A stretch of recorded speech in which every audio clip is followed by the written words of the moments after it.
مشک کستوری دنیا کی مہنگی ترین خوشبو ہے اور کستوری کی پیدا ہونے کی جگہ ہرن کی ناف ہے۔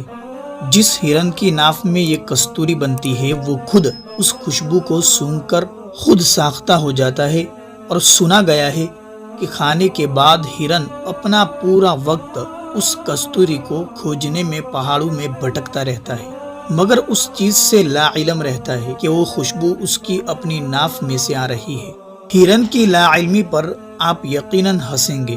یہ آپ کا حق ہے، مگر خدا نے ایسا کام صرف ہرن کے ساتھ ہی نہیں کر رکھا، بلکہ گھوڑا وہ طاقت ہے جو طاقت کو ناپنے کا بھی معیار ہے۔ یہ موٹر اتنے ہارس پاور کی ہے، یہ تو سن رکھا ہوگا، مگر روایت ہے کہ قیامت کے دن گھوڑے کو پتہ چل جائے گا کہ اس کے پاس کتنی طاقت تھی۔ آپ گھوڑے پر بھی ہنسیں گے، یہ آپ کے ہنسنے کا حق ہے، مگر ایسا کام صرف گھوڑے کے ساتھ بھی نہیں، آپ کے ساتھ بھی ہے اور میرے ساتھ بھی، کیونکہ حدیث سرور دو عالم صلی اللہ علیہ وسلم ہے، جس نے اپنے آپ کو پا لیا اس نے اپنے رب کو پا لیا، مگر خود تک کی رسائی اور معرفت نہ مجھے ہے اور نہ آپ کو۔ اپنے آپ میں چھپی اچھی صلاحیتوں کو اندر ہی مرتا نہ چھوڑے۔